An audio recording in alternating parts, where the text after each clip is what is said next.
ने यूक्रेन और नाटो को दहलाने के लिए छोटी और क्षणिक मिसाइल तैयार कर ली है। ये मिसाइल आकार में छोटी होती है लेकिन बड़ी और क्षणिक मिसाइल से ज्यादा खतरनाक है। रूस की ये ऐसी मिसाइल है जिससे नाटो देश बहुत घबराए हुए हैं। ये पुतिन की वर्ल्ड वॉर वाली मिसाइल कही जा रही है।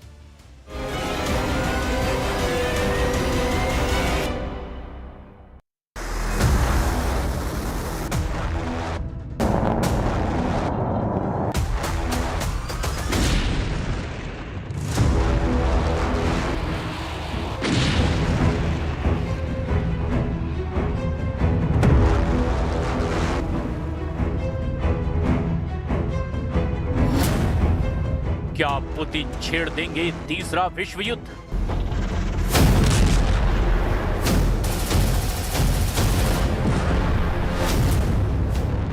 क्या नेटो और मॉस्को के बीच होगी सीधी टक्कर?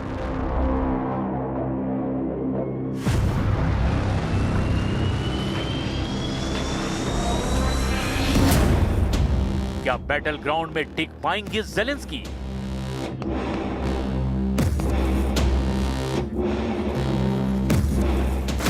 क्या 4 साल से जल रही एक आग दुनिया को निगलने वाली है? क्या यूक्रेन की जमीन पर चल रही जंग को पुतिन ने नया आयाम दे दिया है? क्या ट्रंप के चीट कोड ने दुनिया के सिर पर परमाणु साए का खतरा बढ़ा दिया है?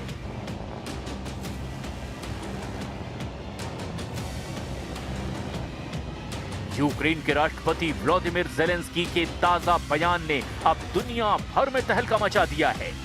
जब उनसे पूछा गया कि क्या पुतिन तीसरे विश्व युद्ध की तरफ बढ़ते दिखाई दे रहे हैं, तो उन्होंने कहा, मैं मानता हूं कि पुतिन ने इसे पहले ही शुरू कर दिया है। सवाल यही है कि वो कितने इलाके पर कब्जा कर पाएंगे और उसे कैसे रोका जाएगा। रूस दुनिया पर अलग जीवन पद्धति थोपना चाहता है और लोगों ने अपने लिए जो जीवन चुना है उसे बदलना चाहता है।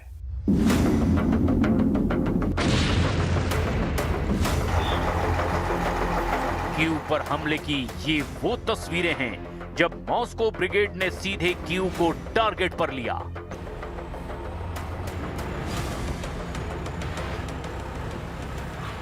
आधी रात को कीव पर 50 मिसाइलें बरसी, 297 ड्रोन से अटैक हुआ और यूक्रेन की राजधानी में लोग थर-थर कांपने लगे।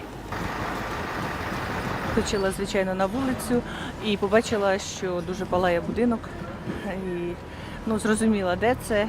І спочатку не розуміла, що це. Чи це ракета, чи це шахет, чи ще щось. Як ви знаєте, серед ночі з переляку. І вже ось зараз прийшли і бачимо це страшне пошкодження. अगर ज़ेलेंस्की के दावे में जरा भी सच्चाई है, तो मॉस्को किस तरह यूक्रेन को अपना निशाना बनाएगा? क्या पुतिन एक साथ पूरे यूक्रेन पर हमला करेंगे या सीधे परमाणु मिसाइल कीव पर गिरेगा? क्रेमलिन का परमाणु प्लान किस तरह से अमल में आएगा? अगर ऐसा हुआ तो मॉस्को का पहला टारगेट यूक्रेन के मिलिट्री बेस और कमांड सेंटर होंगे। रूस की सेना का मकसद यूक्रेन के एयर डिफेंस, आर्टिलरी और ड्रोन नेटवर्क पर कंट्रोल करना होगा।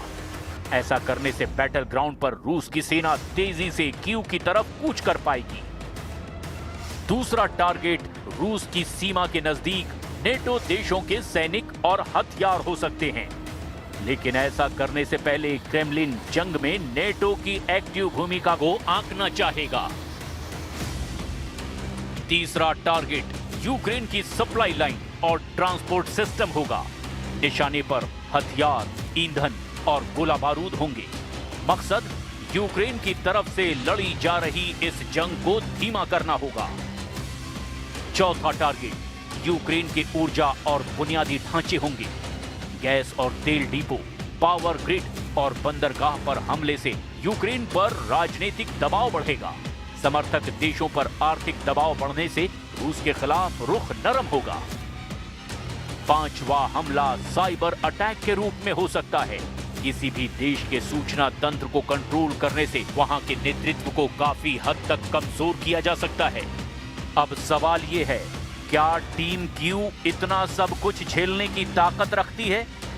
और नेटो देश रूस के खिलाफ विश्व युद्ध करने के लिए कितने तैयार हैं? Потрібно більше активності та більше залученості самих громад, залученості місцевих керівників, урядових інституцій, всіх, щоб на всіх рівнях зменшувати російські можливості організації терактів та диверсій в українському тилу.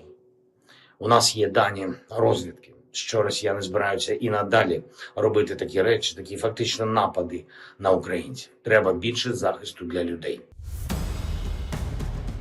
अगर पुतिन ने तीसरा विश्व युद्ध छेड़ा तो नेटो अब तक की अपनी सबसे बड़ी सैन्य तैयारी दिखाएगा।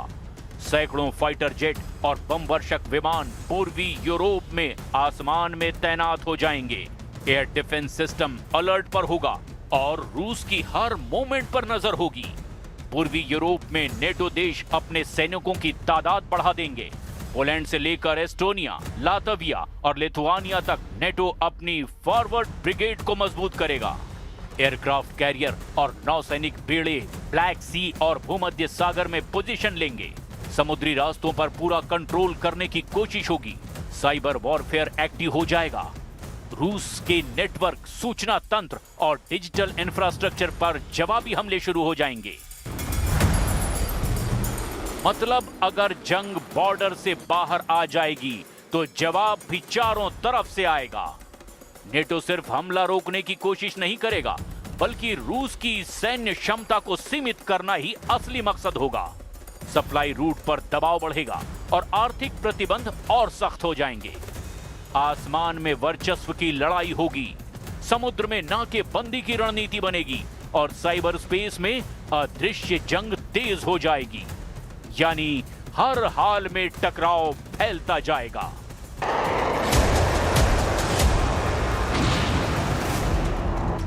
और यही सवाल ज़ेलेंस्की को कुरेद रहा है कि तीसरे विश्व युद्ध में क्या यूक्रेन का अस्तित्व बचेगा?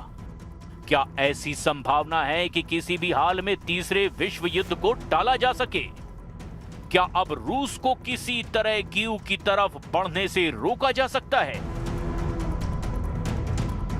Підгрупі знов сенситивні питання щодо Сходу України, питання Донбасу, питання території.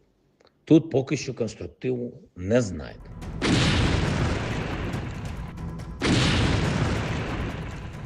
अगर जंग थर्ड वर्ल्ड वॉर की तरफ बढ़ती है तो फिर यूक्रेन के सामने सबसे बड़ी चुनौती टिके रहने की होगी।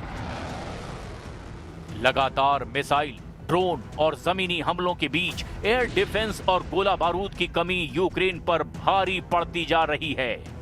यूक्रेन के सैनिक 4 साल से लगातार युद्ध लड़ रहे हैं। सेना के साथ साथ यूक्रेन के लोग भी बेहद थकान में हैं। इतने लंबे युद्ध के बाद ज़ेलेंस्की के समर्थन में पश्चिमी देशों की इच्छा शक्ति कमजोर दिखाई देने लगी है। इसका असर जिनेवा शिखर सम्मेलन में भी दिखा। मॉस्को की आक्रामक लड़ाई लंबी खींचती जा रही है, जो न सिर्फ हथियारों को कम कर रहे हैं, बल्कि हौसलों पर भी भारी पड़ रहे हैं। अब सवाल यही है कि चारों तरफ से मिल रहे दबाव को यूक्रेन कितना झेल पाएगा और कितने दिनों तक झेल पाएगा। Тактику масованих ударів, коли мішенями все частіше стають об'єкти логістики, передусім це залізниця, також об'єкти, які працюють на водопостачання. І дуже важливо, щоб на місцях таку загрозу всі усвідомлювали.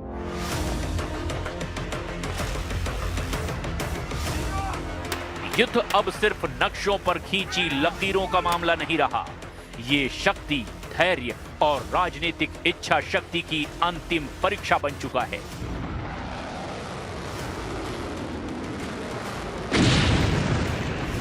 एक तरफ क्रेमलिन की रणनीति है, जो दबाव को लगातार बढ़ाकर संतुलन अपने पक्ष में झुकाना चाहता है, तो दूसरी तरफ कीव है, जो हर वार के बाद खुद को संभाल कर खड़ा होने की कोशिश कर रहा है। लेकिन असली सवाल तो यूरोप और वॉशिंगटन के सामने है। क्या समर्थन शब्दों तक सीमित रहेगा या निर्णायक रूप लेगा? इतिहास गवाह है, बड़े टकराव अचानक नहीं होते, वे धीरे धीरे आकार लेते हैं। और इस बार दुनिया देख रही है, क्या हालात काबू में रहेंगे या मानवता एक और भयानक अध्याय की तरफ बढ़ती जा रही है।